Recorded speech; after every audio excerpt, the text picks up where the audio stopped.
antemano, de antemano, muchas gracias a todos los participantes y asistentes el día de hoy, 1 de junio. Para la Escuela de Ingeniería Eléctrica y Electrónica, pues de verdad que es un gusto celebrar los 75 años en la esencia de lo que hace, ¿no? Y es poder hacer esta transferencia de conocimiento a través de charlas y temas de actualidad enmarcados en lo que es la transición energética y todo lo que estamos viviendo de nuevas tecnologías. Por favor, los asistentes, mantener el micrófono silenciado. Vamos a mandar un link de asistencia para que puedan recibir un certificado de parte de la escuela por la participación el día de hoy. Y bueno, yo paso a presentar al profesor José Guerrero, la charla de microredes para aplicaciones onshore y offshore. El profesor José nos acompaña en esta mañana. El profesor José recibió su bachelor en Ingeniería en Telecomunicaciones, Ingeniería Electrónica y el doctorado en licenciatura en Electrónica en la Universidad Politécnica de Cataluña. Actualmente está trabajando para obtener el máster licenciado en Psicobiología y Neurociencia Cognitiva por la Universidad Autónoma de Barcelona. Desde el año 2011 ha sido profesor titular de la Universidad de Aalborg en Dinamarca, donde es responsable del programa de investigación de microredes. Sus intereses de investigación están orientados a diferentes marcos de microredes en aplicaciones como clústeres, gemelos digitales basados en IoT, microredes marítimas para barcos eléctricos, barcos transbordadores, puertos marítimos y microredes espaciales aplicadas a nanosatélites y sistemas ecológicos cerrados. Pues ya venimos trabajando en un par de proyectos con el profesor Joseph. Muchas gracias, profesor. Y bueno, te cedo la palabra para que pues, nos hables del tema que nos traes para hoy. Muchas gracias y bienvenido. Sí, muchísimas gracias, Eduardo. Profesor Eduardo, gracias por la invitación y bueno, espero que le resulte amena la charla de hoy, aunque creo que va a ser más importante las preguntas que ustedes puedan tener porque ahí es donde va a estar un poco la discusión, ¿no? Vengo de este centro, que es el Centro de Investigación de Microredes en Dinamarca, y bueno, estamos tratando varios temas relacionados con microredes. Profesor, no sé si estés presentando ya, ¿no vemos? Hoy, no, aún no, pero sí que debería empezar a compartir, porque estoy en la primera. Gracias, profe. Creo que ahora sí que pueden verlo, ¿no? Sí, señor, ya vemos. Ah, excelente, excelente.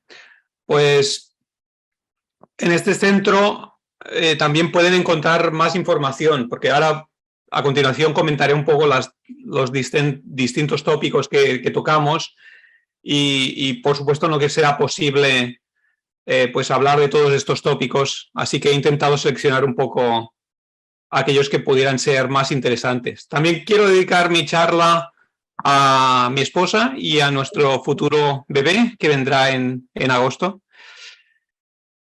Y esto es un poco los distintos tópicos que estamos abordando en nuestro centro de investigación en microredes.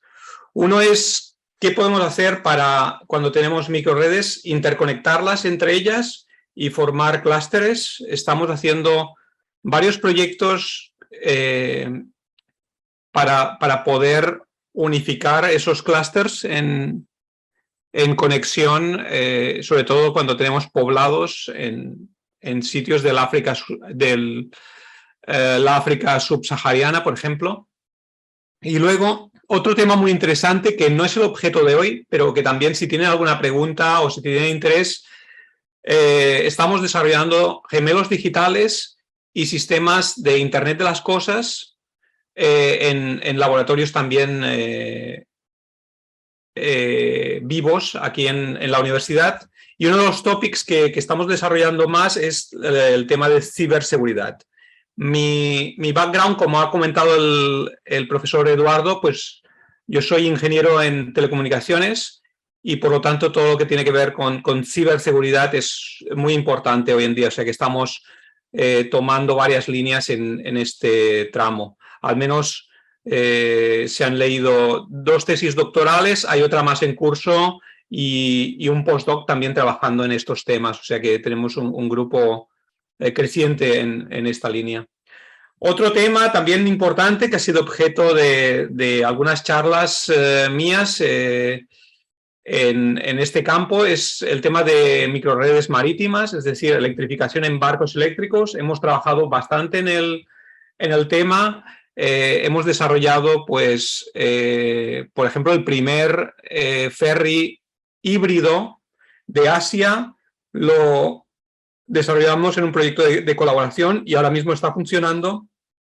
Y luego también hemos trabajado todo el tema de puertos, electrificación en puertos, por ejemplo, aquí en el puerto de Aalborg, grúas, etcétera, ¿no? O sea que es un tema fascinante y ahora mismo estamos completando un proyecto también sobre implementación en este caso no son microredes, sino que son parques marítimos offshore con posibilidades de microred, es decir, que pueden funcionar en isla, que pueden tener arranques en Black Start y que pueden funcionar con convertidores funcionando en grid forming, formadores de red, es decir, con generadores síncronos virtuales.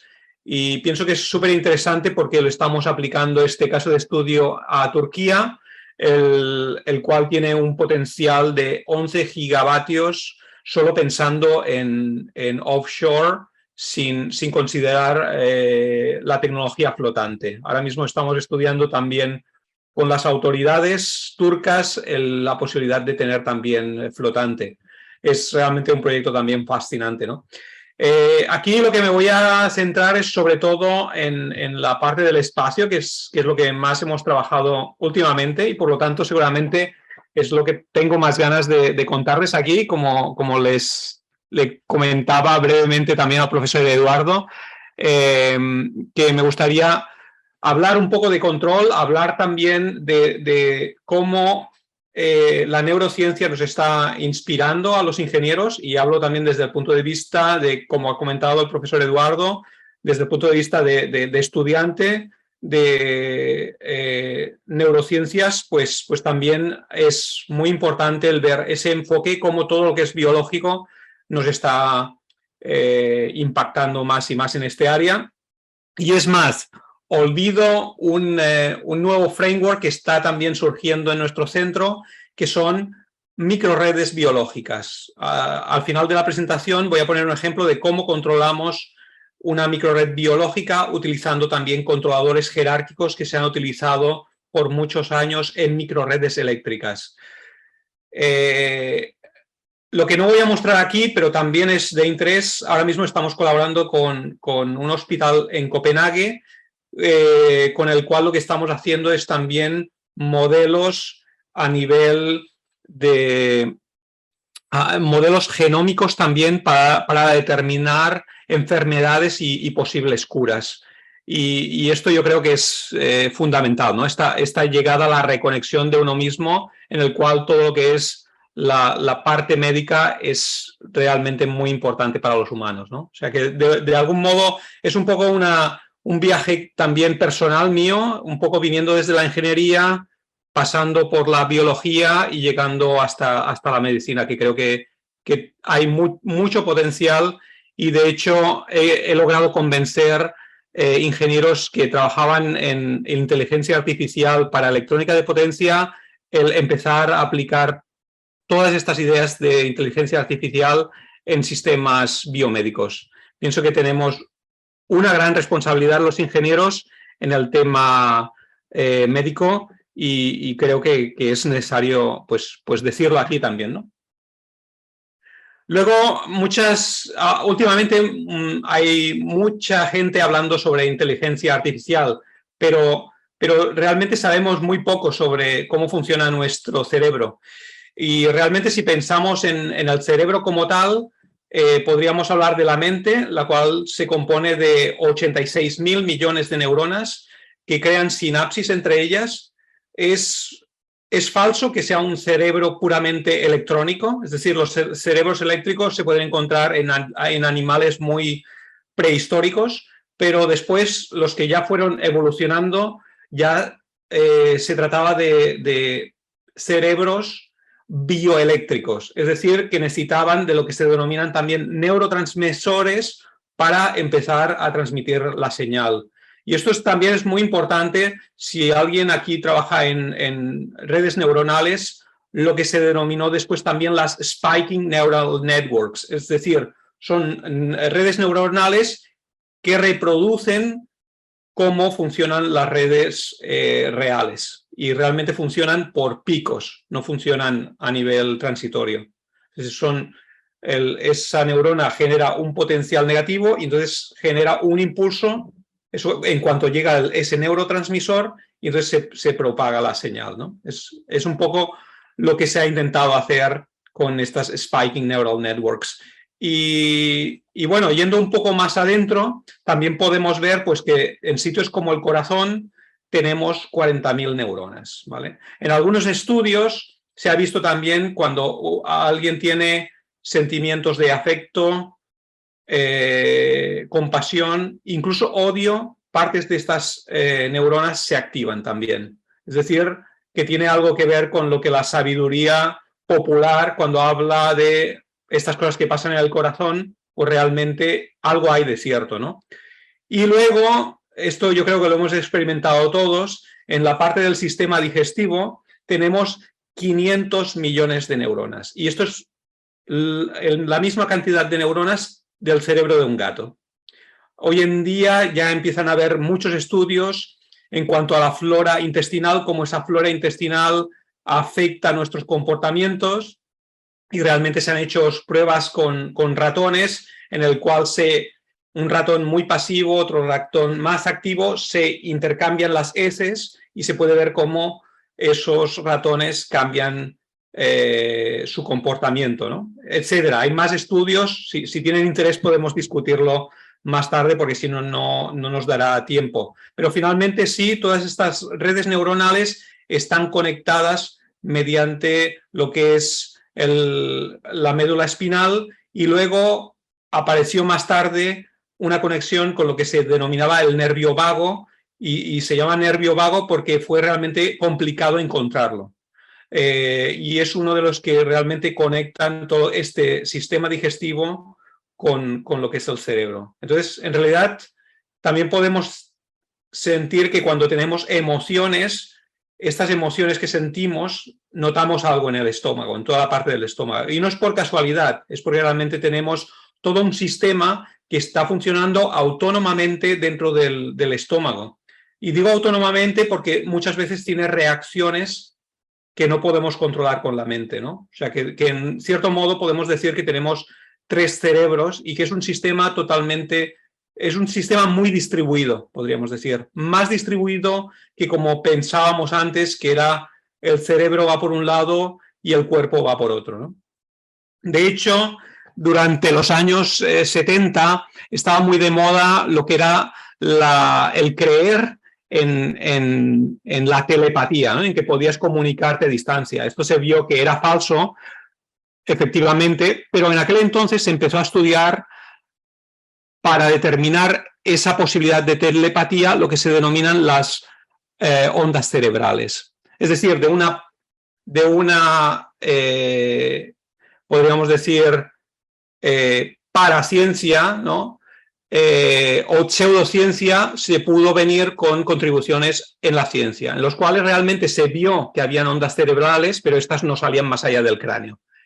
Esas ondas cerebrales, por suerte, nos sirvieron para determinar estados de nuestro cerebro. Por ejemplo, aquí se puede ver pues, cómo ondas beta, que tenemos cuando estamos despiertos, luego las ondas alfa, que son de más baja frecuencia, vamos a ir bajando, estamos descansando, esto ya es cuando dormimos, las ondas teta, y finalmente tenemos cuando tenemos un dormir profundo, ¿no?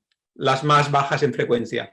Sin embargo, se pudo ver que tenemos lo que se denominan estados REM, que significa en inglés Remote Eyes Moving, que significa que los ojos empiezan a moverse y empiezan a haber actividad a nivel cerebral muy parecido a cuando estamos despiertos.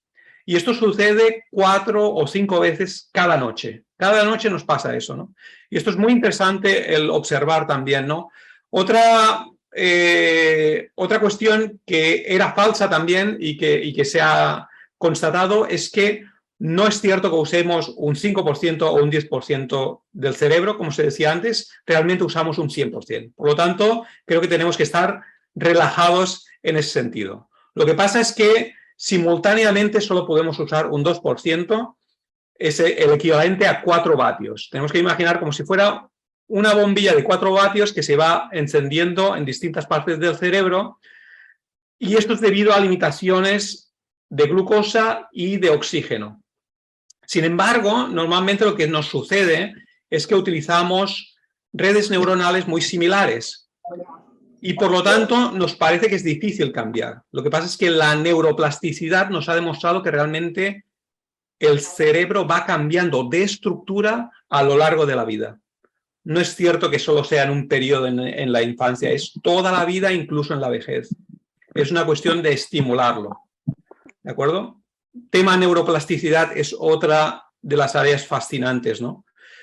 Por lo tanto, si ya miramos el cerebro en sí, lo que tenemos en la cabeza, estas 86 millones de neuronas, podríamos decir que tenemos una parte que es más, si pensamos en la evolución, este cerebro, digamos, de 3 niveles, no es exacto porque si miramos a los reptiles también tienen una parte de córtex, pero no está tan evolucionada, por lo tanto podríamos decir que en esa fase, con los reptiles y los dinosaurios, teníamos un cerebro que estaba muy determinado a lo que se denomina el control automático, ¿de acuerdo? Es para controlar temperatura, ritmo cardíaco, muy de supervivencia, podríamos decir.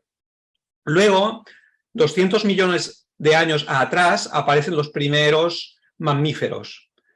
Y es lo que se denomina también el sistema límbico. Este sistema límbico es el que nos permite sentir esas emociones y sentimientos que hemos visto después que también se conectan con otras partes del cuerpo. Y por lo tanto ya tenemos respuestas emocionales. Y esto es un gran cambio. El siguiente cambio ya viene con el desarrollo de la parte más racional, que es especialmente esta parte frontal del neocórtex, que se desarrolló con los seres humanos hace 100.000 años solo. Eso significa que, de algún modo, esta parte racional muchas veces tiene que luchar con la parte emocional, ya lo sabemos. Por lo tanto, ¿qué es lo que sucede muchas veces? Que la parte emocional toma una decisión y muchas veces la parte racional da la justificación, ¿no? Y realmente cuando ves estos millones de años, pues pesan mucho frente a estos 100.000 años. Es decir, que realmente somos muy emocionales y tenemos que aceptar que es así. Y esto es lo que nos ha permitido también sobrevivir, porque esa emoción lo que hace es subrayar la memoria. Ahora mismo hay mucha investigación desarrollándose en lo que se denomina también control emocional. Ese control emocional es poner a nuestras máquinas emociones. Y pienso que hay mucha gente que igual le sorprende ese concepto, pero realmente esa emoción lo que está haciendo es subrayando esa memoria. Por un camino que el hombre primitivo tenía que pasar y encontró un peligro, esa sensación de peligro creó una emoción y subrayó eso en una memoria, que se situó justamente en el hipocampo, otro sitio muy importante del sistema límbico. Ahora vamos a ver cómo todo eso, esos 3 niveles de especialización del cerebro, han impactado en lo que se denomina también algoritmos de aprendizaje. En este artículo publicado por el profesor Doya de Japón, nos muestra un poco cómo estos 3 niveles de computación son distintos. Por ejemplo, cuando tenemos la parte del córtex, es un aprendizaje no supervisado, entrada-salida. Y después aquí lo que tenemos en la parte que comentaba antes, más emocional, es decir, esta parte límbica del cerebro, también formada por los ganglios basales y el tálamo, lo que tenemos es un aprendizaje con refuerzo, lo que se denomina también reinforcement learning. ¿Esto qué significa? Cuando yo hago algo que es placentero, mi cuerpo empieza a generar dopamina. Esa dopamina lo que hace es reforzar ese aprendizaje. Yo puedo, por ejemplo, si tengo un hobby y me encanta la música, por ejemplo, es posible que yo empiece a generar esa dopamina. Por lo tanto, se empieza a reforzar ese aprendizaje. Ahora ya entienden ustedes por qué es tan importante el control emocional, porque ese nivel de control nos permite aprender y, digamos, reforzar esa memoria, ¿no? Y finalmente tenemos la parte del cerebelo, la que decíamos antes que está conectada con ese cerebro reptiliano, que no es así exactamente, pero bueno, para entendernos, y que realmente es como un control automático, ¿vale? Tenemos un objetivo y tenemos que seguir ese objetivo, ¿de acuerdo? Es un cerebro más de supervivencia, más de reptil. Si piensan en cómo funcionan las serpientes, por ejemplo, es algo muy parecido. No intenten amar a una serpiente y que les ame de vuelta, es complicado. Pero a un perro se puede, ¿comprenden? Fascinante. Luego, como les comentaba, nuestro cerebro realmente es un cerebro que funciona con neurotransmisores, no es un cerebro eléctrico puro. Y pienso que eso es fascinante. Por lo tanto, cuando se habla del estrés, no es algo que sea bueno o malo, porque ahora se está hablando mucho del estrés, que tenemos mucho estrés. Pienso que tanto es bueno tener mucho estrés como muy poco estrés, porque realmente lo que se denomina euroestrés es bueno porque realmente generas dopamina, con lo cual puedes aprender, conectado con el reinforced learning que hemos visto antes, y aumenta tu motivación. O sea, un punto de estrés es bueno. Y luego generas también noradrenalina, otro neurotransmisor súper importante para mantener la atención.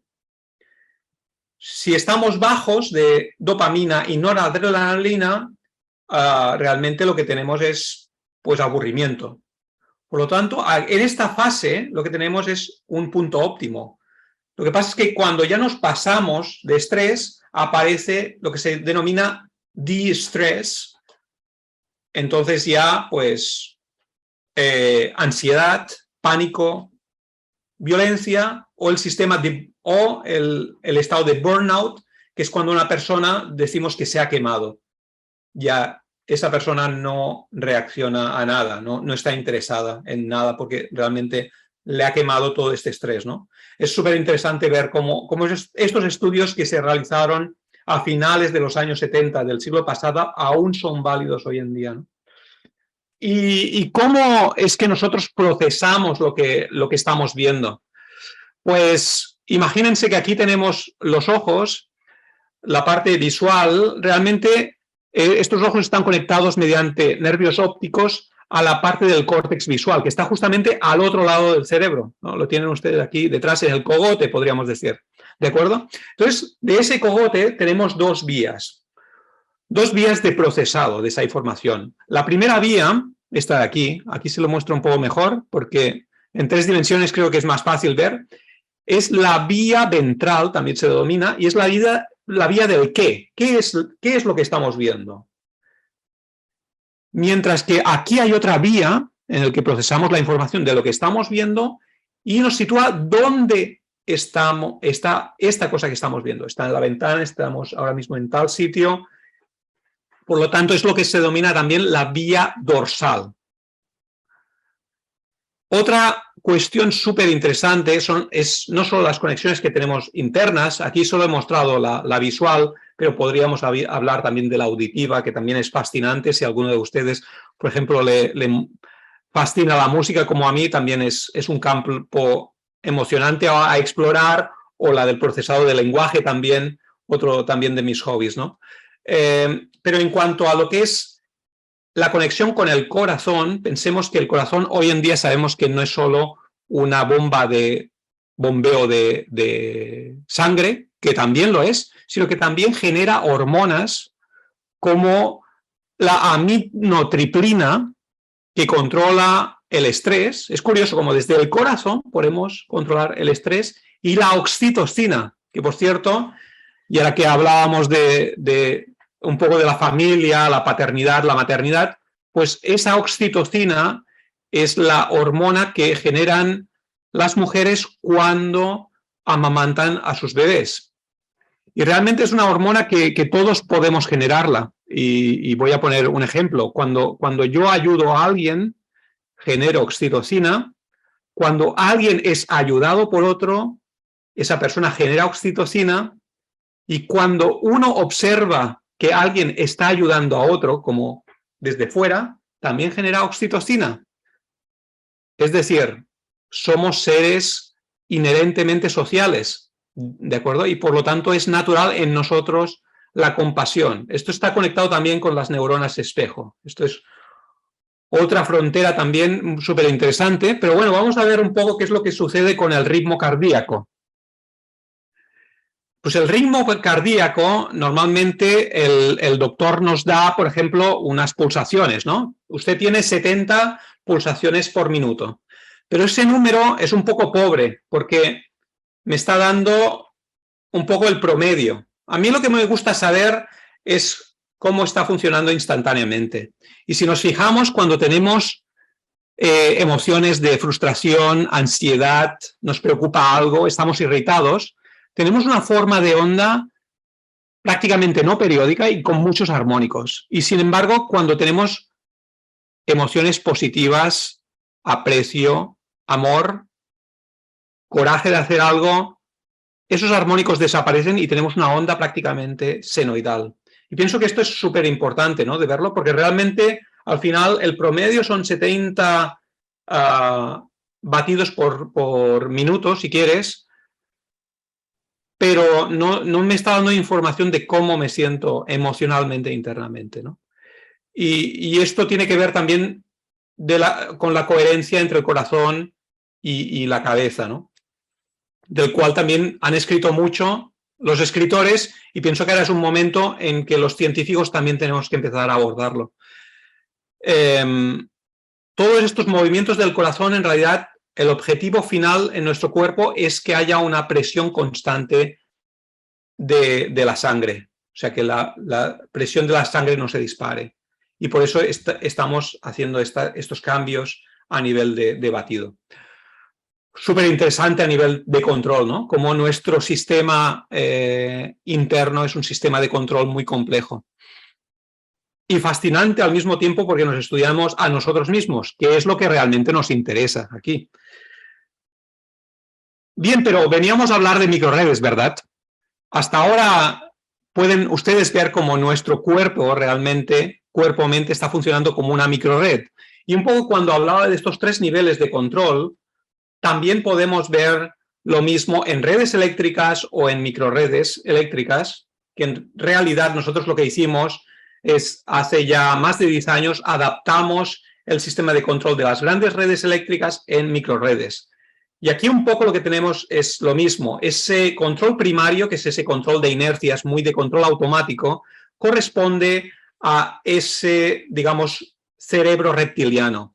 Después, cuando hablamos del control secundario para restablecer frecuencias, tensiones, tiene mucho que ver con el sistema límbico, es decir, ese cerebro emocional o de los mamíferos.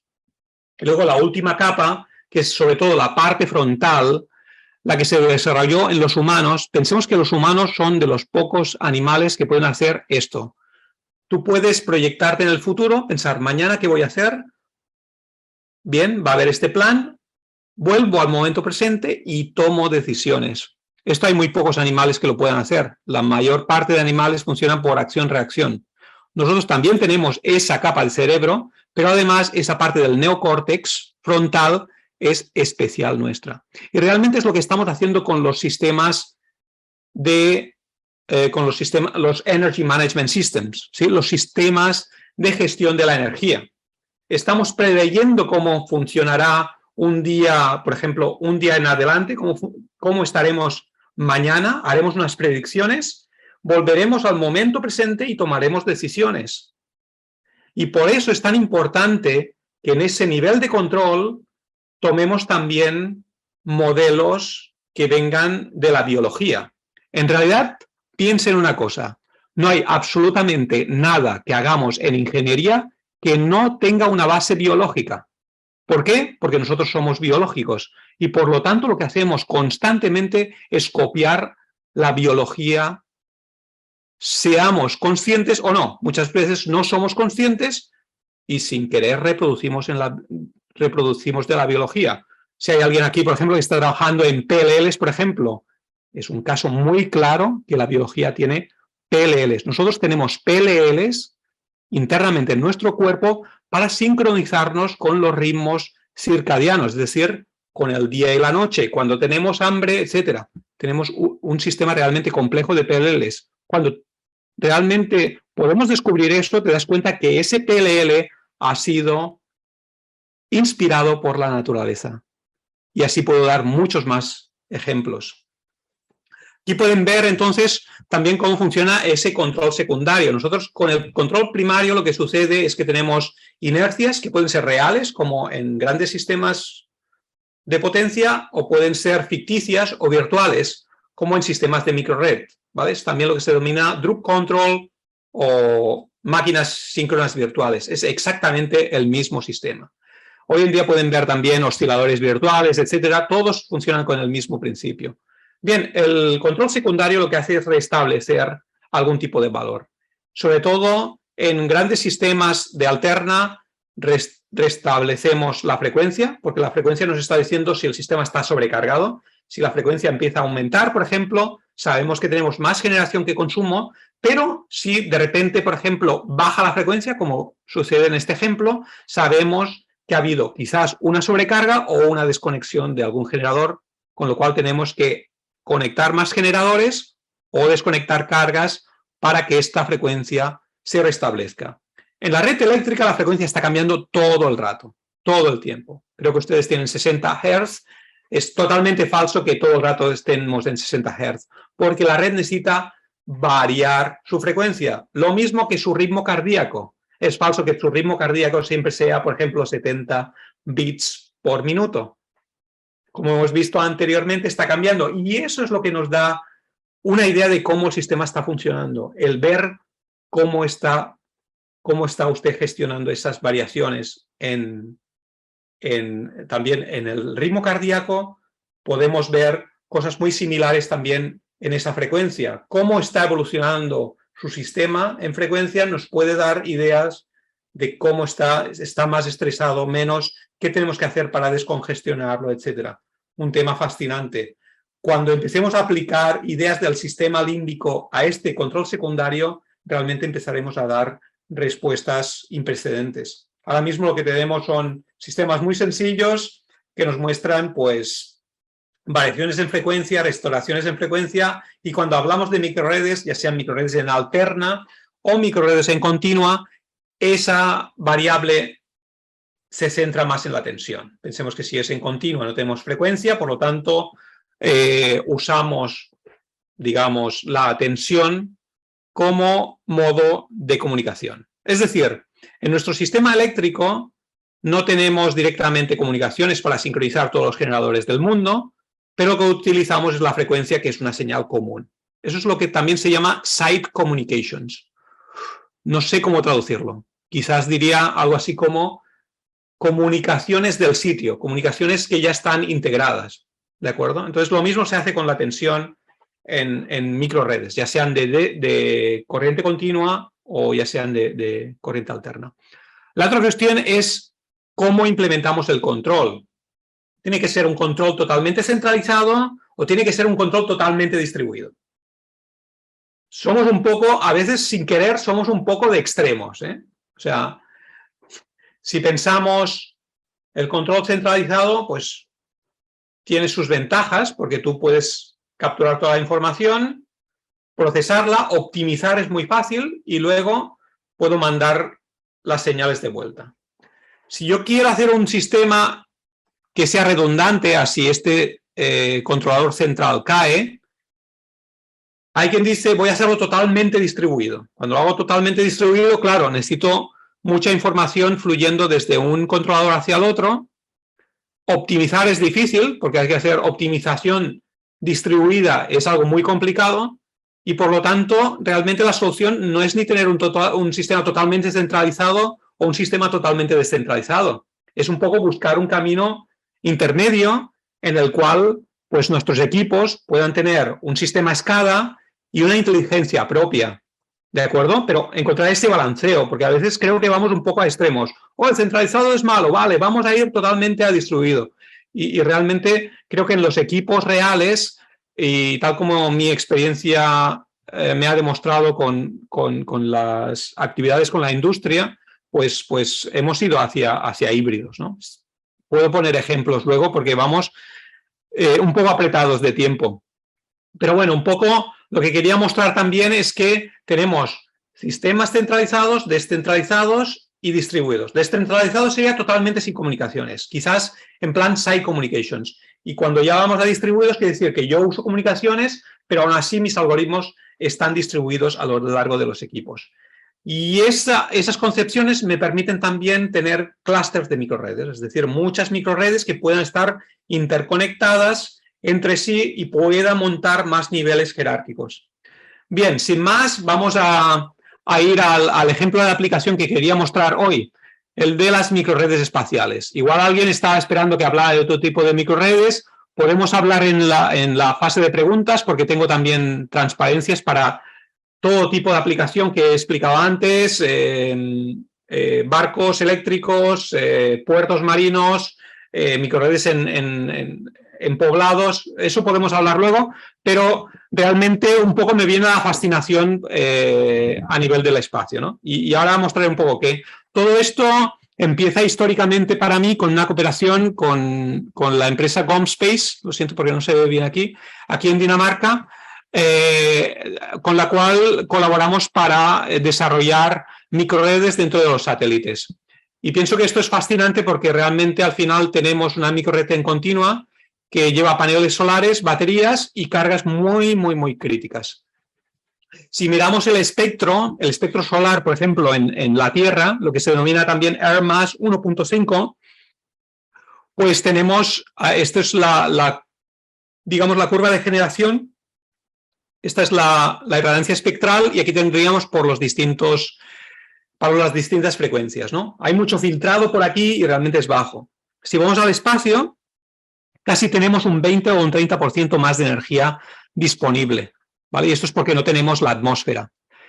Y bien, no tenemos la atmósfera y eso nos da problemas. Ahora contaré un poco los problemas que tenemos, pero lo bueno que tenemos aquí es que podemos poner en stack células solares de unión triple y hoy en día ya hay incluso de 4 uniones. Entonces, esto es súper interesante porque cada una de estas uniones corresponde a un ancho de banda, es decir, por un ancho de banda reducido yo puedo tener muy buena eficiencia y si las pongo en stack puedo tener un ancho de banda relativamente grande y con muy buena eficiencia, ¿vale? Con lo cual esto realmente es fascinante. ¿Cuál es el problema que tenemos aquí en el espacio? Pues igual que tenemos más energía, pues también recibimos electrones y protones del Sol y también de radiaciones cósmicas. Y esto, pues claro, a nivel de astronautas, pues nos puede producir cánceres y por lo tanto es muy importante el blindarlos. Y a nivel de un satélite, pues es fácil que se produzca lo que se denomina también el fenómeno de latch up.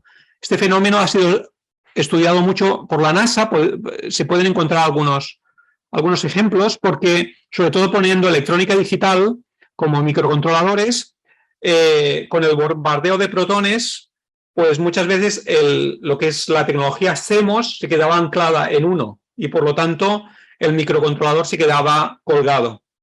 Eso significa que utilizaremos cuanto menos posible electrónica digital y iremos a electrónica analógica, ¿vale? Ya sé que esto parece un poco una idea de locos, pero es así. La mayor parte de los controladores de nivel más bajo, de primer nivel, todos funcionan con electrónica analógica. Y esto yo creo que es fascinante. Y luego los microcontroladores pues tienen que ir redundantes siempre, porque si se cuelga uno, al menos tenemos otro de repuesto. No se pueden hacer muchas cosas también en satélites cuando son muy pequeños. Entonces aquí tenemos estos paneles que van en distintas orientaciones, porque esto es lo que se denomina también CubeSats, que también fue inventado por otro español que está estudiando, que está trabajando en Estados Unidos. Y estos CubeSats o satélites de cubo, pues tienen orientaciones distintas para cada uno de los paneles. Entonces, es muy importante tener convertidores separados para buscar el punto de máxima potencia independientemente. Luego tenemos el sistema de baterías que va normalmente directamente conectado al bus, a la microred de DC para tener la máxima eficiencia y estabilidad también. Y luego pues hay cargas no reguladas y otras reguladas con convertidores. Vale, aquí es un poco, pueden ver la eficiencia como ha ido creciendo también, sobre todo en tecnologías de 4 uniones, más del 30%. Y aquí otro ejemplo de microred también que desarrollamos con GomSpace. Pues aquí pueden ver que básicamente lo que se usan son baterías de ion litio. Son las mismas que tiene un carro eléctrico, ¿vale? Las mismas que tengo yo aquí en mi Nissan Leaf o el carro que ustedes tengan. Pues sí, están muy bien para el espacio porque realmente te permiten descargar totalmente y cargar esas baterías. Y sobre todo porque cuando el satélite es geoestacionario, tenemos muy a menudo eclipses. Pero ese eclipse es un eclipse entre el satélite y el Sol. Se interpone entre medio la Tierra. Y por lo tanto, tenemos que ser capaces de totalmente cargar esas baterías mientras estamos aquí en plena irradiancia y luego cuando estamos en eclipse, pues tenemos que descargarlas totalmente hasta que vuelva otra vez el proceso. Por lo tanto, baterías de ion litio son las preferidas. Luego también hemos estudiado las emisiones cósmicas, por ejemplo, en paneles fotovoltaicos. Y hemos visto que en una misión, por ejemplo, sobre todo en satélites geoestacionarios, una misión típica en 15 años, pues podríamos tener un bombardeo de 10 a la 15 electrones por centímetro cuadrado. Esto significa que realmente vamos a tener efectos muy graves en la eficiencia de los paneles. Y hemos hecho pruebas también en conexión con otra compañía, Airbus, quizás les suena, para estudiar cómo es la reducción de eficiencia en esos paneles. Un tema también fascinante.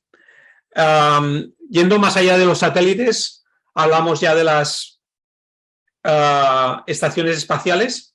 Hasta ahora tenemos la Estación Internacional del Espacio y luego también China también tiene su propia estación, se llama Tiangong. Y bueno, aquí lo que he intentado mostrar lo que sucederá en los siguientes años es que ahora mismo se va a privatizar, ¿no? Un poco lo mismo que está sucediendo con los viajes espaciales, con SpaceX, etcétera, pues va a suceder también con las estaciones espaciales.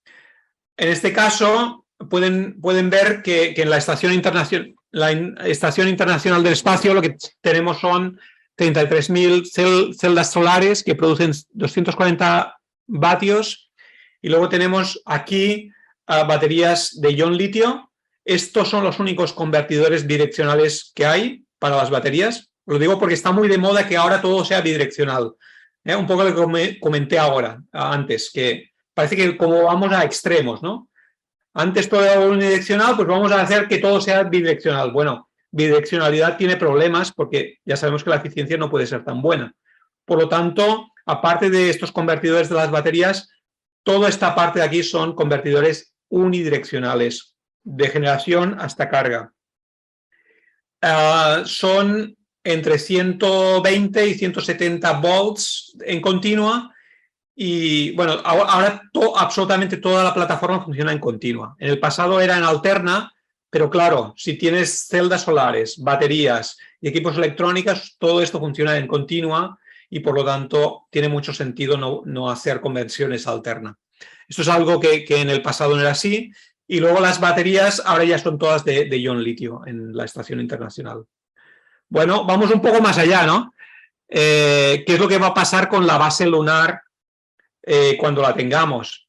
No quiero hablar aún de la base marciana, pero en cuanto a la base lunar, claro, la NASA ya nos dice que en 2024, ahora lo van a retrasar a 2025, la misión Artemis están pensando en primero ir, digamos, estar entre 4 y 6 meses en la Luna, JAXA con los japoneses y CNSA con los chinos en 2030 y 2036 también tienen interés de formar parte.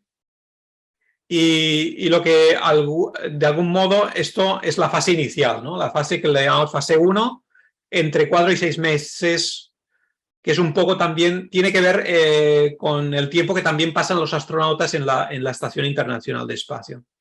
Bien, a partir de ahí lo que se pretende es expandir a estancias de 1 año hasta más allá de 1 año. Y esto ya significa que va a haber gente que probablemente va a estar permanentemente en la Luna y eso se espera que suceda en los próximos 15 a 20 años.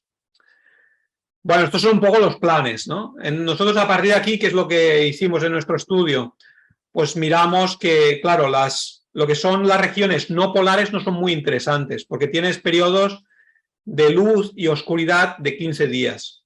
Pero si te vas a las zonas polares, pues tienes 6 meses de luz ininterrumpida y después tienes 6 meses que tienes periodos de oscuridad, pero también de iluminación. Entonces, parece que es mucho más interesante. Y además, en el sur tenemos el Shackleton Crater, que ha sido estudiado por más de 15 años por la NASA, con lo cual disponemos de muchos datos. Y luego tenemos en el Polo Norte el cráter Peary. Entonces, aquí se puede ver el cráter Shackleton con estos puntos en rojo, que son los de máxima iluminación. Tenemos zonas de irradiancia de más del 86%.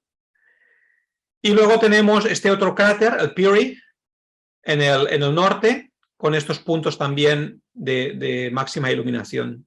O sea que son 2 cráteres en los cuales, bueno, si pensamos en instalar paneles fotovoltaicos, pues van a tener que ser instalados prácticamente a 90 grados, ¿no? O no sé, depende de cómo lo piensen, a 0 grados, ¿no? O sea, algo así como torres de centenares de metros prácticamente planas para colectar la luz solar. Y bueno, aquí pueden ver el equivalente a un mes de iluminación en el cráter Shackleton. Pueden ver que prácticamente la corona del cráter está bien iluminada, ¿no? Por lo tanto, es una de las zonas que también estamos interesados. Cuando se habla de almacenaje, por supuesto, hablar de la Luna o del espacio en general significa hoy en día hablar de baterías de ion litio. Lo que sucede con las baterías de ion litio es que su especificidad energética es muy alta, es decir, muy baja en ese caso, ¿no? Es decir, que pesan mucho por los kilowatts hora que nos dan. Por lo tanto, si queremos asumir, pues tener algo más ligero y que sea más capaz de almacenar energía, una de las posibilidades es usar pilas de combustible. En concreto, las pilas de combustible regenerativas.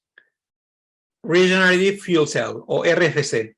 Estas RFCs te permiten generar hidrógeno en un sentido o tomar el hidrógeno en el sentido opuesto y generar electricidad. ¿De acuerdo? Por lo tanto, puedo almacenar hidrógeno o puedo, digamos, utilizar el hidrógeno para generar esta electricidad. Entonces hay evidentemente un fluido también de oxígeno y de agua, con lo cual pues podemos jugar con ello.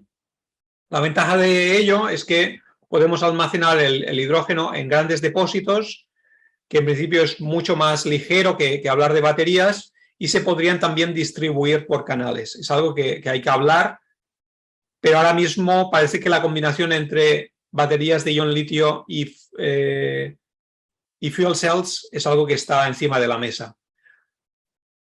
No quiero engañar aquí a nadie, hay quien está hablando de energía nuclear y pequeños reactores, ¿vale? Personalmente estoy en contra, por lo tanto no voy a hablar de esto, a no ser que alguien me pregunte, pero creo que no es una buena idea repetir experimentos que ya hemos visto que en la Tierra no funcionan bien, y les recuerdo que el año pasado fue el 10º aniversario del desastre de Fukushima.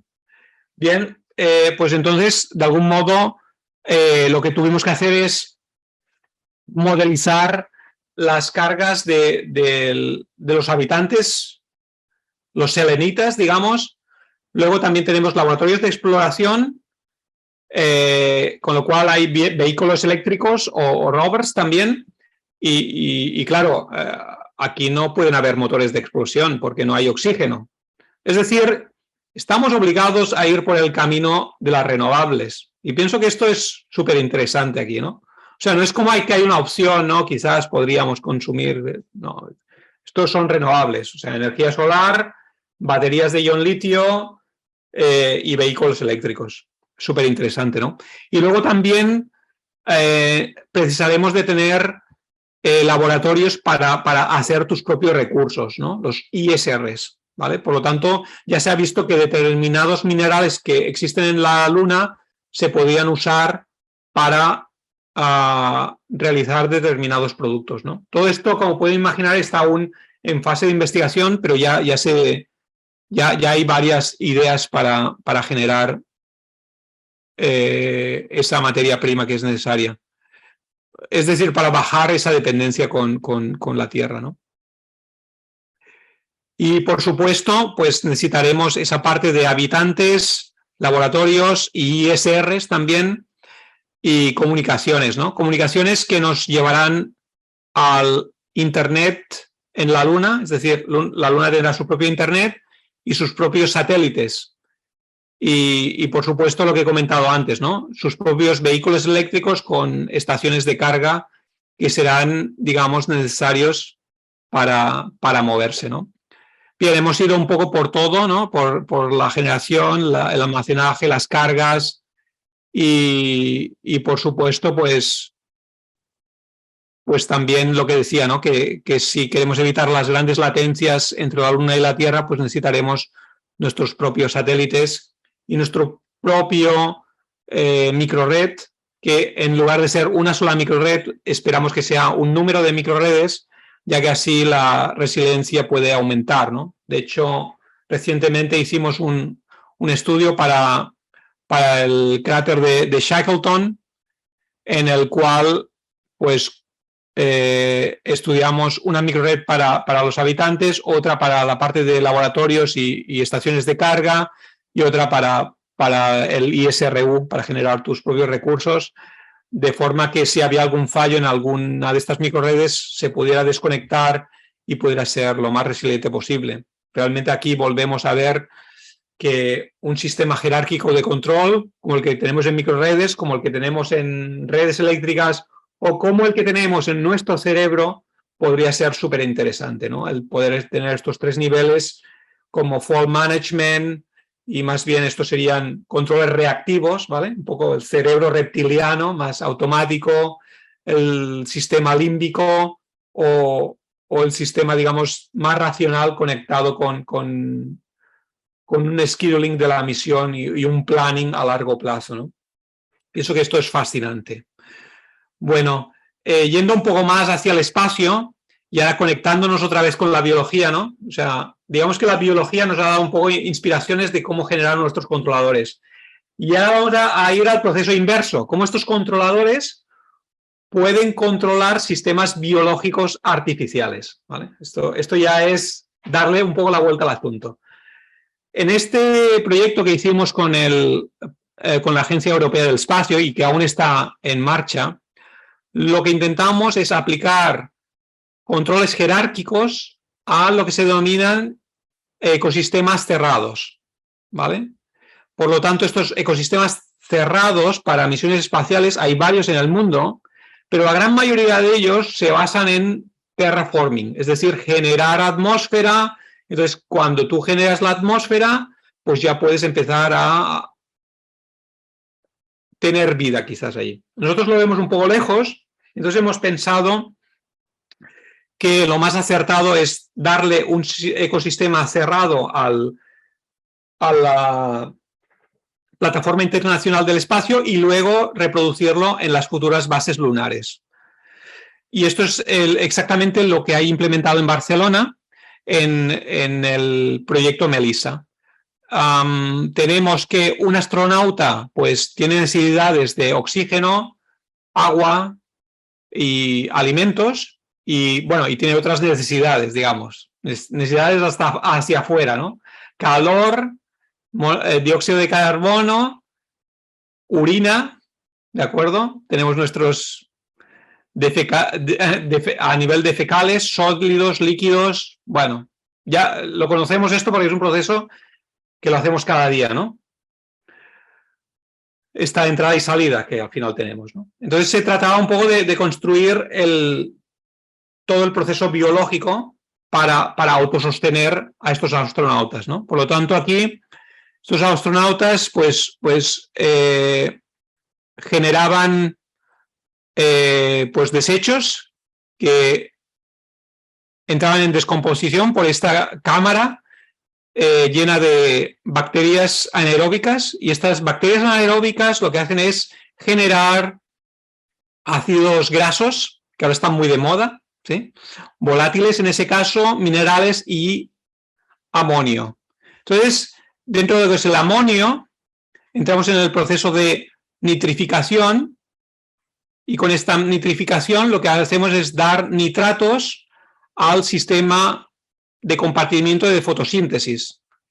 Es decir, con la fotosíntesis lo que estamos haciendo es absorber el CO2 de los astronautas, generar oxígeno, agua y también, sobre todo con las grandes plantas, se puede utilizar también como alimento.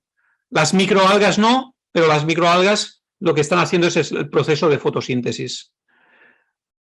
Fascinante porque realmente podemos controlar, esto es el compartimiento de nitrificación, ¿de acuerdo? Aquí es este de aquí, que recibe este amonio y genera los nitratos necesarios para la parte del fotobioreactor. Aquí dentro lo que tenemos son microalgas que están haciendo la fotosíntesis, y luego lo que tenemos también son plantas que también hacen la fotosíntesis y que pueden servir también como comida a nuestros astronautas. Ahora mismo estamos utilizando ratas, el equivalente de, digamos, respiración, oxígeno, etcétera, sería un astronauta, 40 ratones, ¿sí?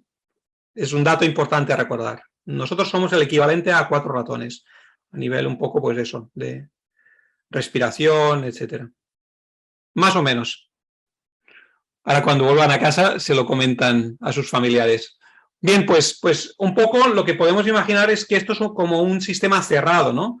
Un sistema cerrado en el cual queremos, sobre todo, que el oxígeno se centre sobre un 21%, que es lo que tenemos en la atmósfera. No más, porque si no morimos envenenados por ese oxígeno, y no menos, porque ya sabemos las consecuencias, ¿no? 2 años atrás, pues todo lo que eso acarreó, ¿no? La falta de oxigenación de la sangre, pues también nos lleva a la muerte. Y luego también hay que controlar los niveles de dióxido de carbono, porque si vamos más allá de un 3%, también nos lleva a la muerte. Por lo tanto, hay que ir controlando muchas variables.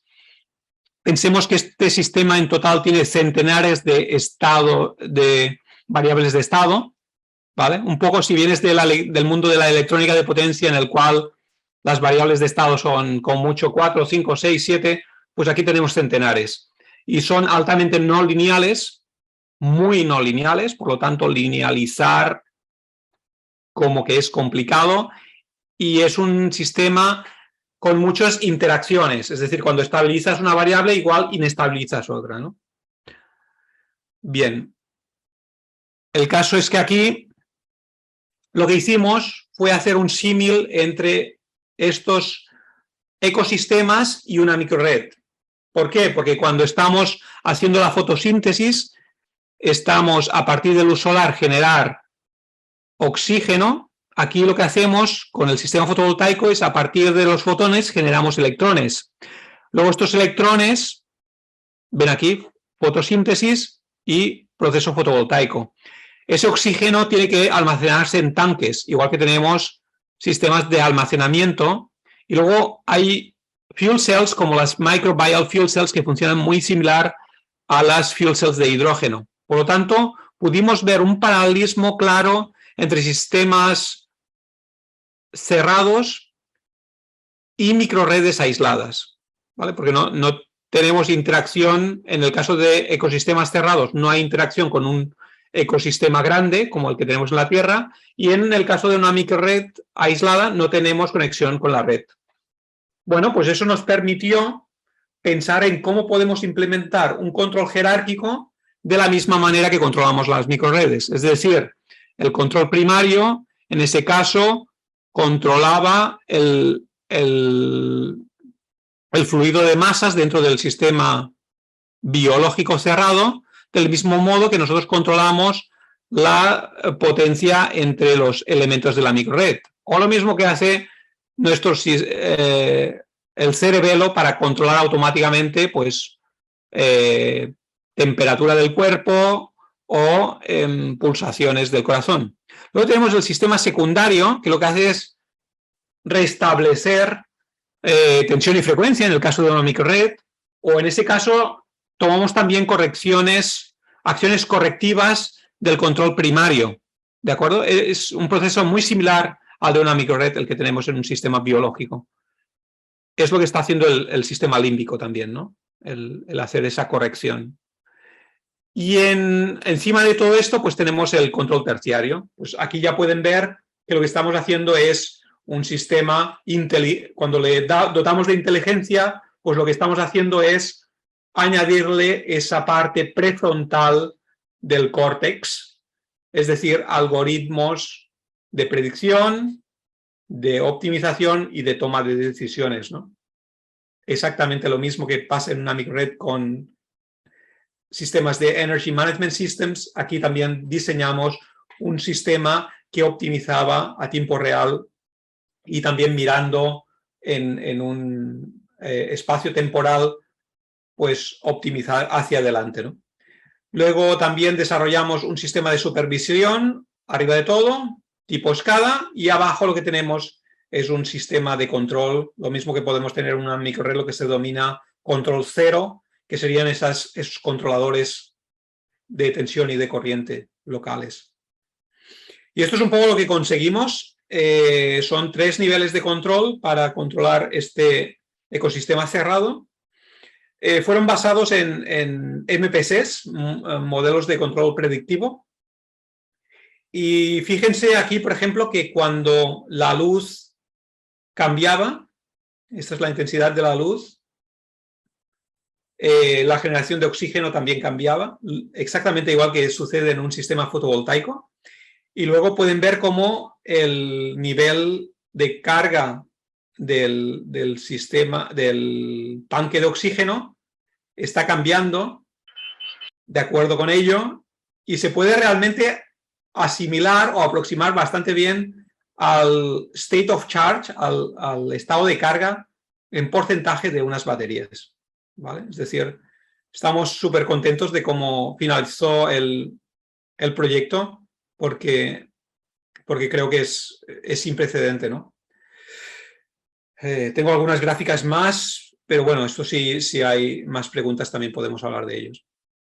Finalmente, comentar pues que ahora mismo ha aparecido solo hace unos meses un estudio de cómo los cerebros de los cosmonautas está cambiando su estructura después de que se adaptan en misiones a largo plazo.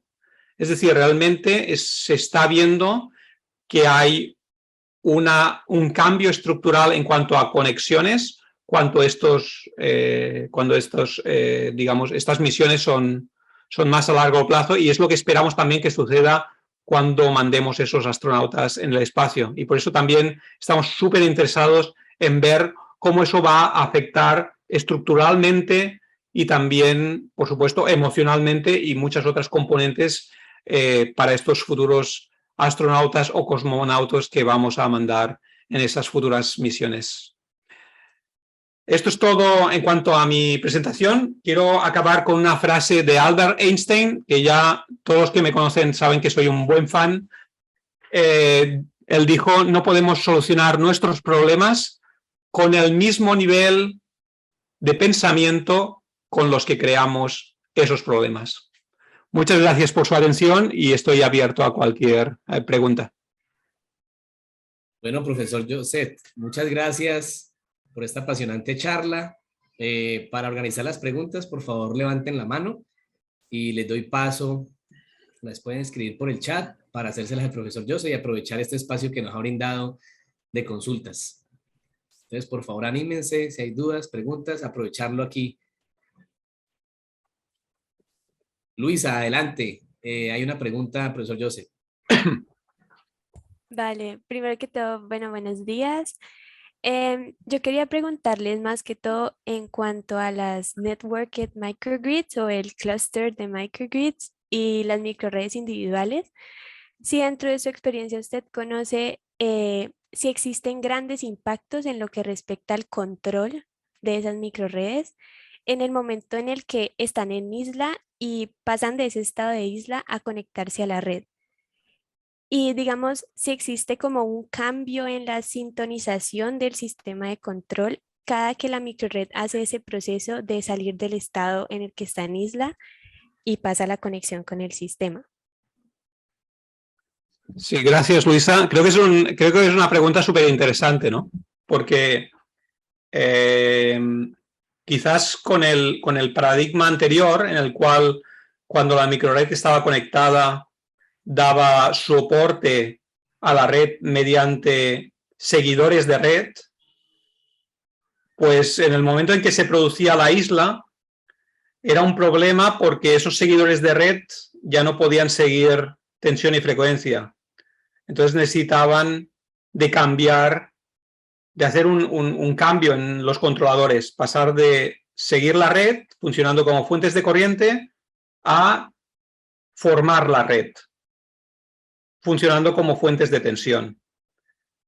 Hoy en día ya lo que se está viendo, y es súper interesante, es ver que esos controladores pueden funcionar como digamos, formadores de red, son capaces de controlar la red tanto en isla como en conexión de red. Lo único que hay que quizás cambiar algún parámetro o añadir algún lazo externo, pero fundamentalmente no hay un gran cambio. Y eso es lo que al final, lo simple es lo que mejor funciona, ¿cierto? Entonces, cuando añades mucha complejidad, muchas veces es difícil también identificar si estás en isla. Es decir, cuando tienes un solo convertidor que está solo en el mundo, es fácil saber si estás en isla o no. Pero si tienes todo un regimiento de convertidores, se hace más difícil saber si es que estás en isla, si es que la red está al otro lado o es que están tus compañeros soportando. Y por eso, por ejemplo, hay instalaciones fotovoltaicas donde hay muchos inversores conectados en paralelo, toma normalmente mucho más tiempo el hecho de detectar que estás en isla, ¿vale? Seguramente a nivel de control, digamos, puro y todas estas cosas, tendrás que resintonizar lazos y cosas así. En la práctica, yo creo que puedes llegar a tener controladores que funcionan de forma estable, tanto conectados en red como cuando estás en isla. Y esto sería lo más deseable, ¿no? Que no tengas que resintonizar cada vez que sufres estos cambios, ¿no? Es decir, que sea lo más flexible posible. Y luego también hablabas del tema de múltiples microredes colaborando, ¿no? Y pienso que un poco un poco es como cuando estamos pensando en células, ¿no? ¿Qué es lo que está sucediendo dentro de las células? En realidad las células están siempre intentando compensar los cambios que hay en el exterior de esa célula. Siempre. Tú cuando esa célula ve que hay, por ejemplo, menos agua afuera, esa célula se queda sin, también lo que hace automáticamente es deshidratarse, ¿vale? Por lo tanto, siempre está intentando equilibrar lo que tiene dentro y fuera. Y pienso que muchos de estos modelos también se puede asemejar como estos sistemas multicelulares, como somos nosotros, pueden funcionar cuando tienes múltiples redes, ¿no? Intentar coordinarlas y piensa que muchas veces esta coordinación no hay un sistema central que las coordine. Tus células funcionan de forma autónoma, todas ellas. Tienen su propio código que está copiado dentro de la propia célula y este se va reproduciendo. Es un sistema totalmente, si lo piensas, es un sistema que es prácticamente descentralizado, ¿no?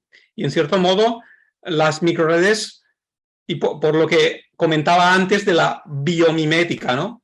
Deberían tender a reproducir algo muy parecido, que ellas son capaces de ser estables por ellas mismas y en todo caso sí que puedes tener un control a otro nivel, por encima de estos 3 niveles de control, que tenga que coordinarlos. Igual que pasa que con nuestro cuerpo, ¿no? Realmente tenemos otros sistemas que están por encima, que están regulando, pero nadie le dice exactamente a la célula lo que tiene que hacer. La célula ya sabe lo que tiene que hacer, solo lo que está recibiendo es información desde sus paredes hacia afuera, ¿no? Y esto pienso que es también el cambio de paradigma, ¿no? Empezar a ver como todos estos sistemas no hay ninguno que no sea biomimético, porque tiene que ser así, porque nuestro cerebro es biológico, nosotros somos biológicos. No podemos pensar, para mí, no hay nada que sea artificial. La artificialidad no existe. Todo está basado en la biología, porque somos biológicos. Y de algún modo, cuando estamos pensando en sistemas de múltiples microredes, es un claro ejemplo, ¿no? También. Ok, vale, muchas gracias. Entonces, digamos, lo que usted me comentaba es que ya en cuanto al control, ya es cuestión de cambiar un parámetro, pero eso se hace hasta la fecha de forma manual o ya es como usted lo dice, que es como una forma automática, ya que cambia como está cambiando el sistema. Sí, es de forma automática. No es necesario hacerlo manualmente. De hecho, sería loco hacerlo manualmente porque yo no tengo manera de saber si estoy funcionando en isla.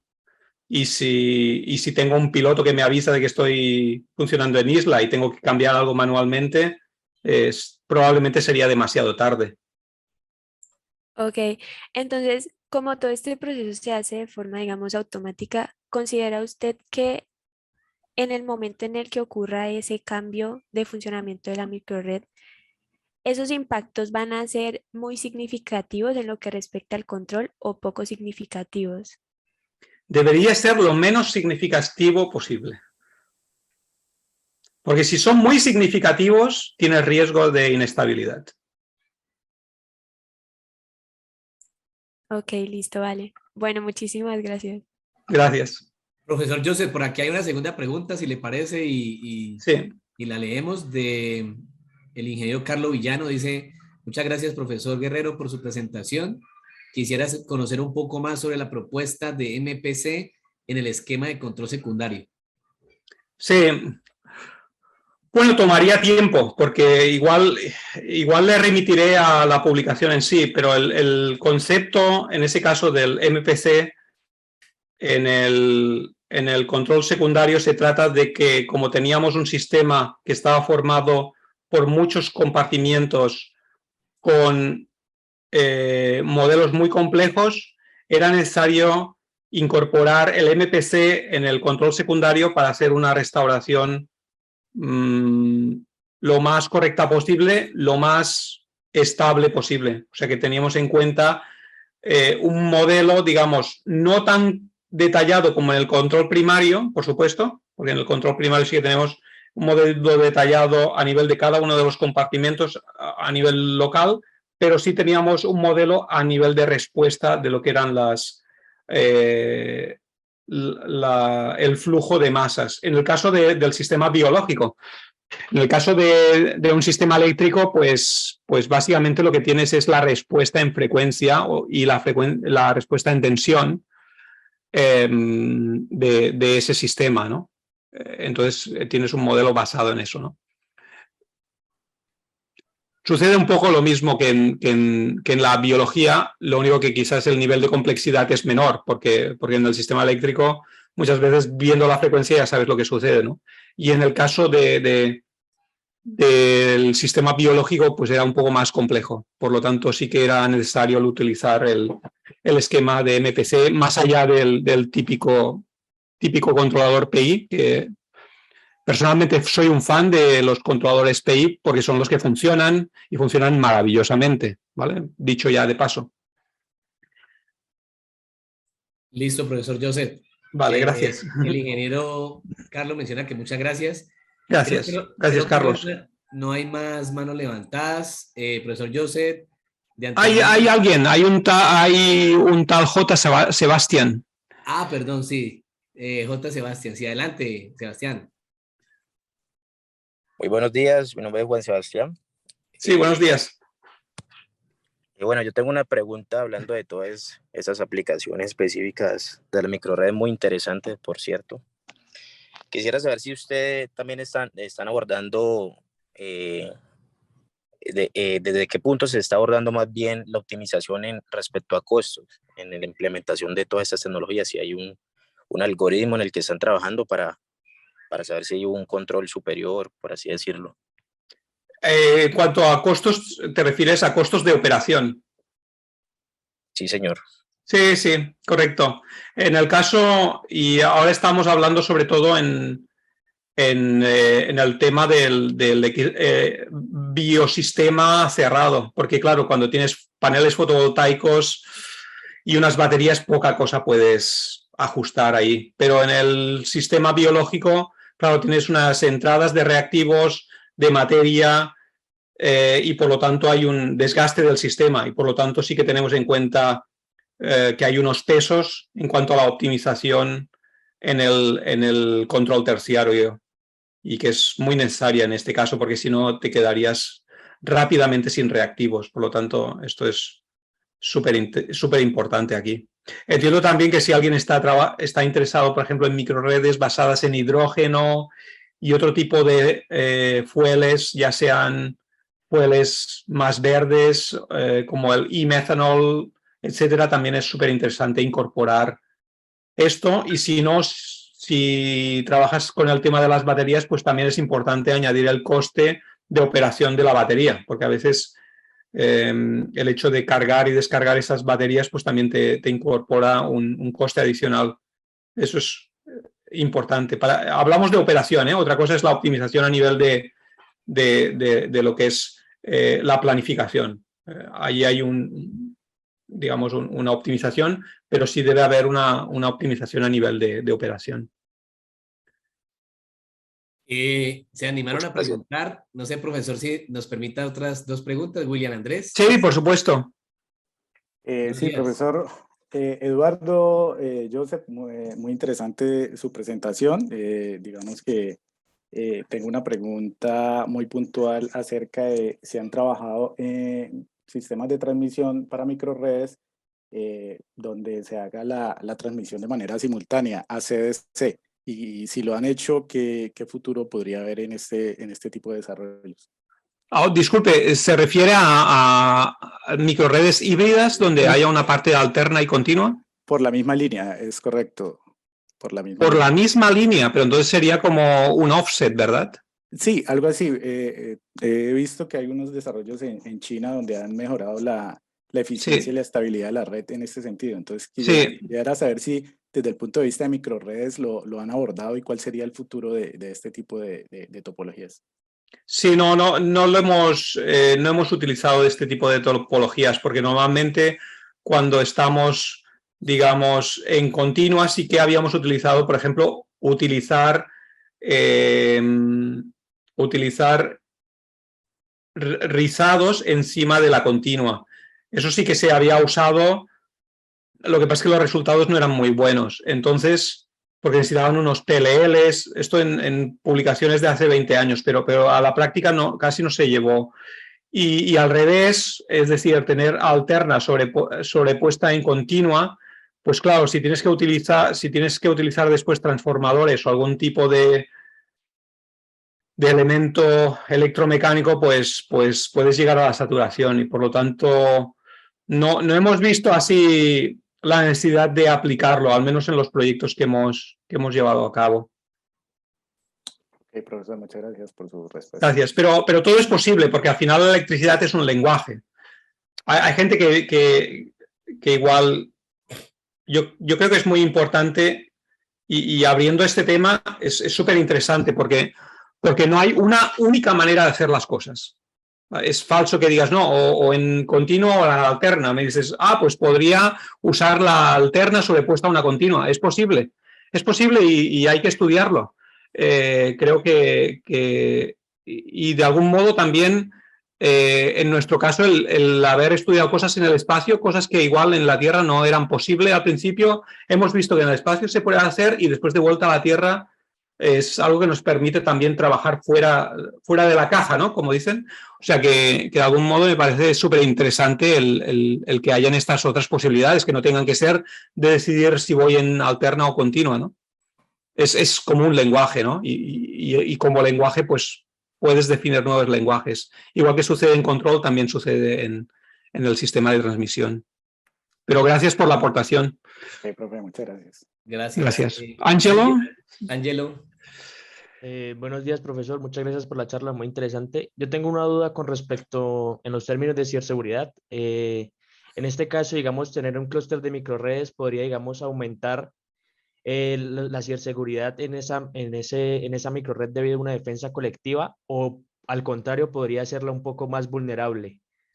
Claro, depende de cuántos puntos de acceso tengas a la red, ¿no? También. Porque si solo tienes, digamos, si tienes, por ejemplo, varios nodos y uno de los nodos, hablando en términos de ciberseguridad, ha sido abordado y empieza a mandar consignas falsas para intentar que el sistema entre dentro de una zona inestable, el resto de nodos podrían detectar que realmente esas consignas no se corresponden con los valores que deberían estar dando y por lo tanto determinar que bueno, quizás es momento de desconectarse y de seguir suministrando energía a las cargas. Por lo tanto, puede ser una arma de doble filo, pero ahí sería interesante ver cómo están ellos conectados, cada uno de ellos a Internet, ¿no? Si hay una única conexión o cada uno de los nodos tiene su conexión para poder detectar eso. De todos modos, hay muchos tipos de ataques y deberíamos estudiar también los distintos tipos de ataques. O sea, hay ataques, digamos, tipo IFD, que es interferir con datos falsos, o hay también, por ejemplo, jammers, que significa que yo interfiero con todas las comunicaciones, no me importa qué, sencillamente lo que quiero es que nadie hable con nadie, etcétera. Entonces tengo que un poco estudiarlo y no hay una solución única. Súper interesante el tema de ciberseguridad. Quizás voy a preparar una presentación únicamente centrada en ciberseguridad para la próxima vez. Vale, profesor. Sí. Jairales García, adelante. Si vamos preguntando, podemos ir bajando la mano. Gracias. Muchísimas gracias por la charla, profesor Joseph. Digamos que mi pregunta está un poco orientada a futuro. Esos componentes, esas baterías y esas que se están utilizando pues a nivel espacial, ¿cuál es la parte final? Digamos, ¿cómo se maneja la contaminación en el espacio? Porque aquí en la Tierra es como que listo, se está afectando partes del ecosistema, la capa de ozono, pero ¿cómo se mide, digamos, la contaminación en la Luna? O sea, digamos que eso es lo que a mí me Sí, causa un poco de sí, curiosidad, ¿cuál es sí. lo final de esos componentes, sí, su ciclo de vida final de esos componentes electrónicos a nivel espacial? No, no, está claro. Es una muy buena pregunta y es algo que no está estudiado. O sea, que es una muy buena línea de investigación. ¿Qué es lo que vamos a hacer con eso? Porque van a haber muchos retos. Lo bueno, yo creo que es que vamos a crear un mundo que es teóricamente un espejo de cómo quizás en la Tierra deberíamos funcionar, ¿no? Entonces, podemos quizás llegar a soluciones muy interesantes. Ahora mismo no se ha planteado. Ya he comentado antes que incluso hay quien está planteando de poner pequeños reactores. Por lo tanto, pienso que puede ser una reflexión importante, ¿no? Para tener en cuenta. Pero ahora mismo no hay mucho de ello. De hecho, desconectándonos ya un poco de lo que es la base lunar, sí que se está pensando a nivel de satélites, porque ahora mismo la mayor parte de satélites, lo que es el sistema de propulsión, pues se contamina la atmósfera terrestre para poder impulsar ese satélite, para poder hacer el launch, y después ya el propio satélite pues tiene su sistema electrónico, ¿no? Pero sí que se contamina en el momento que se inicia la eyección del satélite, ¿no? Y ahora mismo ya hay gente trabajando en emulsiones, o sea, el hecho de poder salir usando únicamente propulsores eléctricos. Lo que pasa es que por lo tanto, necesitan una gran cantidad de energía, pero ya hay quien está trabajando en ello. Y después también, ¿cómo podemos hacer que cuando se ha acabado, como has comentado antes, ¿no? Cuando se ha acabado la vida útil del satélite, ¿cómo podemos hacer para devolverlo a la Tierra y que no se quede como basura espacial? Y ahora mismo ya hay quien también está trabajando en sistemas electrónicos para poderlos aterrizar, poderlos desorbitar. Claro, esto también tiene el problema en que algunos satélites que caen, pues no se sabe dónde han caído. A ver si que tenemos la suerte. Muchas veces los recuperamos. De hecho, aquí en Dinamarca se han recuperado varios, pero también hay otras iniciativas. Por ejemplo, en Japón, hace poco sacaron algunos satélites hechos de bambú. Por lo tanto, es un material que, aparte de la electrónica que hay dentro, lo que es la estructura del satélite, pues es, digamos, biodegradable. Por lo tanto, pienso que sí que se está apuntando a estas cuestiones y pienso que habrá que hacer un gran esfuerzo, ¿no? Por eso también, cuando estas propuestas de poner pequeños reactores nucleares en el espacio, aparte del peligro que es subir esto al espacio, solo cabe recordar el problema que hubo con el Challenger, pues imagínense que pasa lo mismo pues con digamos, el cohete que lleve estos reactores, ¿no? Es una bomba nuclear en potencia, pues también muchas veces se habla de que, bueno, esto es una solución transitoria, ¿no? Y yo pienso que en el espacio lo que necesitamos son soluciones permanentes y por lo tanto lo que estás comentando pienso que es absolutamente fundamental. O sea, no podemos empezar a pensar en poner mucha basura en el espacio sin saber cómo vamos a ponerla dentro de un circuito, ¿no? Quizás hay que plantearlas dentro de lo que es el ISRU, ¿no? La unidad de reciclaje de recursos. No solo usar recursos que tenemos en la Luna, sino recursos que tenemos a nivel de equipo de la Luna, cómo los vamos a reusar, ¿no? Y eso es parte de ese ISRU, ¿no? O sea que es súper buena la pregunta que has planteado y creo que es fundamental. Gracias, Jairales. Y terminamos con Laura Arce. Laura, no se está levantando la mano, pero tienes una pregunta en el chat. No sé si quieras hacerla. Adelante, Laura.